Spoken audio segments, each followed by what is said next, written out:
Ketoprak merupakan salah satu kebudayaan Indonesia yang populer di Jawa Tengah dengan menampilkan jenis teater rakyat yang awalnya merupakan sebuah permainan dari masyarakat desa yang menghibur diri diiringi dengan menabuh lesung secara berirama tepat saat bulan purnama. Selain itu, ketoprak juga menggunakan tembang dalam setiap pertunjukannya yang bertujuan dalam menyampaikan ekspresi dari setiap pemain di dalamnya.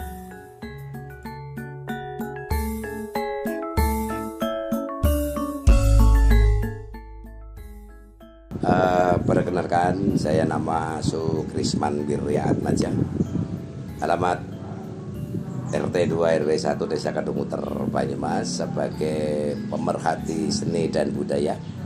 Kebetulan di sini saya sebagai pengelola Museum Bayang Banyumas.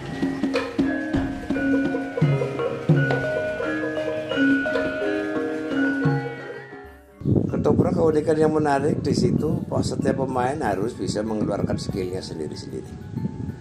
Kemudian ketoprak di dalam penyampaian pembacaan naskahnya sepotong-sepotong, lebih banyak disampaikan dengan penuangan informasi saja. Sehingga setiap pemain harus mempunyai skill, tahu, hafal tentang sejarah, tentang apa. Nah, yang kesekian kalinya memberikan edukasi kepada anak didik, para pemirsa, penonton.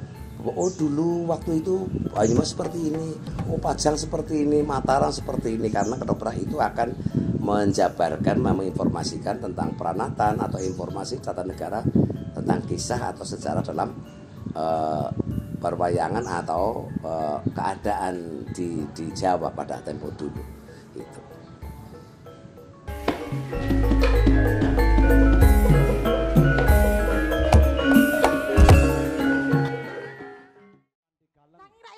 Kanjeng Rama to Paman. Nyuwun pangapunten Kanjeng Sultan. Suronoto lan Probosemi. Bocah mau jenenge Karebet. Tak tampa pasyutane dadi rereane Probosemi piye?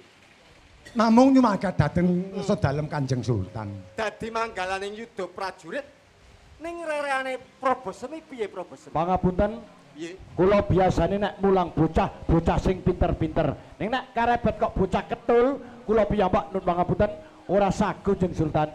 Mbok menawane bisa ning pinter saka bodho dhisik. Oh ngaten, nggih. Menawi wonten kepareng dalem kula boten cios dipun pidana menapa? Ora sida, ora sida. Oh nggih, nyuwun pangapunten. Probosemi. Sabtu dalem. Karebet tak pasrahke marang kowe Probosemi.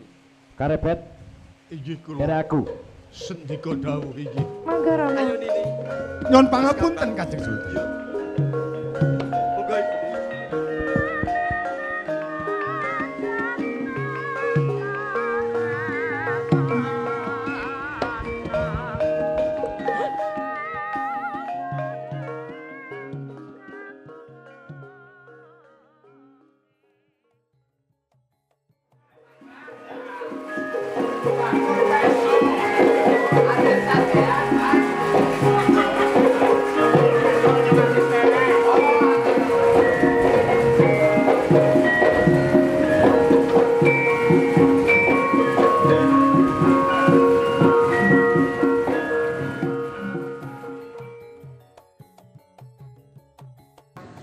Seperti kemarin tadi saya sampaikan, para pejabat, para public figure, pejabat publik ini sudah terlibat itu.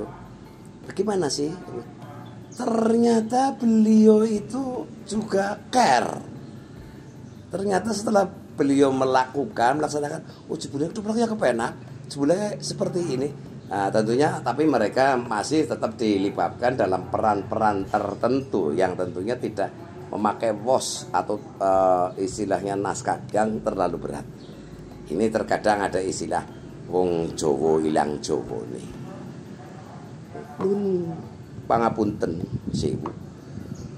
Dikot Jawa Sino pun ora gelem musik. Wong kowe ditanggon rah pemerintah gimana? Pun ditakan iki kelalen. Ini orang Jawa kadang-kadang sekarang, apalagi di Banyumas seperti itu. Nah ini mereka ketika memerankan sesuatu yang penting masih kesulitan dengan bahasa kita sendiri, padahal bahasa penginyungan atau bahasa ngap.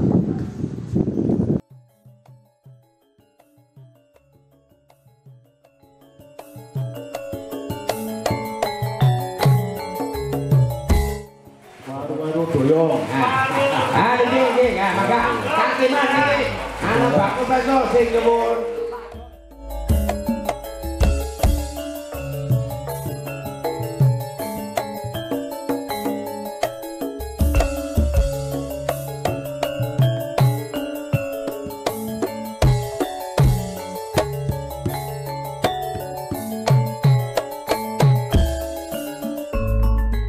RRI Purwokerto menggelar ketoprak secara terbuka. Ini sebetulnya kalau saya tanggapan itu bagus banget. Karena dulunya RRI Purwokerto hampir setiap minggu pagi sampai minggu siang itu ada acara siaran langsung ketoprak. Itu dari outlet tertentu. Itu pada saat itu pun masyarakat kepingin adanya ketoprak yang live. Sehingga pernah di live-kan di depan RRI pada saat itu. Nah, setelah sekian lama kemarin diawali dengan tampilan ketoprak, kemudian yang melibatkan beberapa orang, terutama ada pejabat publik yang ikut nimbrung dalam kegiatan itu ternyata masyarakat antusias. Saya sendiri setuju sih. Tentunya pada era sekarang masyarakat dapat menikmati pertunjukan ketoprak di televisi maupun YouTube. Hal ini juga menjadi salah satu usaha dalam pemanfaatan teknologi guna melestarikan pertunjukan daerah, sehingga dapat terus dinikmati hingga generasi berikutnya. Ketoprak sebetulnya juga sama intinya pada cerita-ceritanya, cuman kalau ketoprak itu ada yang mengambil babat-babat tanah Jawi, babat-babat terjadinya kota A, kota B. Itu ceritanya mulai dari Prabu Angling Darmo, kalau di wayang adalah wayang Madya, tapi juga di ketoprakan juga ada. Di ketoprak juga ada. Cuman ketoprak adalah melibatkan personil manusia. Nah, dulu RRI juga sering menyiarkan ketoprak adalah pada hari malam Jumat dan hari Minggu dulu sekali, bahkan pernah booming pada saat itu RRI, walaupun hanya cara menyiarkan, kita iringan gamelan live, ketopraknya hanya duduk-duduk bicara seperti perang, ya seperti perang beneran, pedang ya cuma ting ting ting itu, tapi dulu sudah pernah booming itu. Dan ketoprak kebanyakan mengambil babat, cerita-cerita babat, seperti babat, contohnya saja seperti babat Pasir Luhur, babat Kamandaka, terus Diponegoro, terus kalau sejarah ya, kalau Diponegoro kan sejarah. Kalau babat ya itu yang legenda-legenda itu, ada Timun Mas, terus ada lagi cerita Panji seperti cerita kerajaan Kediri, kerajaan Daha, itu kebanyakan ketoprak mengambilnya itu. Jadi kebanyakan cerita babat atau tapi di ketoprak pun kalau dalam satu cerita membutuhkan dewa seperti dalam pewayangan, muncul juga di ketoprak. Iya, ada Dewa Narada yang turun, ada. Terus itu cerita Baru Klinting, cerita Babat Mataram, mulai dari Jakatingkir sampai ke Demak, Pajang, Mataram, Kartosuro dan Sultan Agung. Semua ada cerita dalam ketoprak itu. Hanya sekarang mencari tokoh-tokoh yang handal seperti dulu itu sekarang udah jarang. Iya, makanya sekarang kalau ingin ketoprakan kadang-kadang para pejabat yang dikumpulkan untuk ketoprakan bareng pada hari-hari untuk event-event tertentu seperti hari jadi, hari apa itu dulu sering kok. Bupati, terus ini kepala BI, Polres pada jadi ketoprak.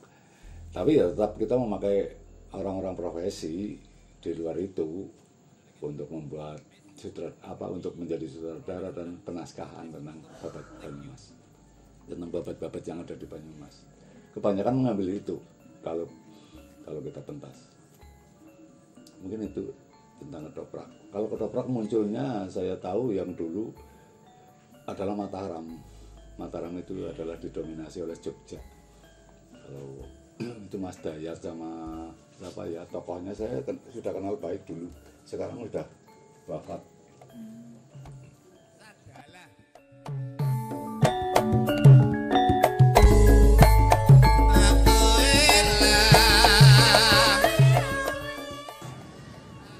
Eksistensi ketoprak saat ini kalau saya ngomong ketoprak sudah mati suri. Mati nggak mau, hidup juga enggan. Atau hidup enggan, mati nggak mau. Karena sudah tergerus dengan masuknya ada sinetron, kemudian drakor dan sebagainya. Sedangkan ketoprak bagian dari teater, bagian dari drama. Dan untuk anak muda sekarang ini, nah ini sudah lebih suka melihat drakor, kayak gitu. Nah, ini kalau dramanya drakor wagu lah kayak gitu. Nah ini menjadi tantangan kita agar kita ketoprak masih eksis ada, tentunya bisa membangkitkan lagi. Tentunya ada peran serta di sini ada kerjasama antara pemerintah, dinas terkait dengan para seniman budayawan lewat sebuah wadah yang ada, Dewan Kesenian dan sebagainya, untuk bisa minimal menampilkan ketoprak-ketoprak itu secara live seperti yang dilakukan oleh RAI Purwokerto agar tidak terlanjur hilang dan punah.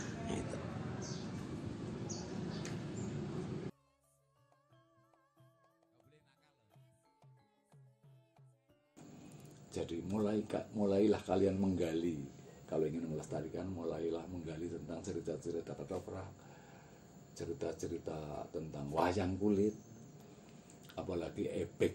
Ebek itu kita juga lain daripada yang lain. Jadi karena itu adalah milik kita sendiri, hanya butuh pengakuan. Kalian mencintai, syukur. Bapak tidak ingin kalian menjadi pelaku seperti itu, karena suka dukanya itu sangat memprihatinkan. Tapi kalau kalian nanti pada saat dewasa, pada saat tua bisa menjadi bapak asuh dari mereka-mereka itu, Bapak sangat terima kasih, karena di pundak kalianlah lestarinya budaya di Banyumas ini. Terima kasih.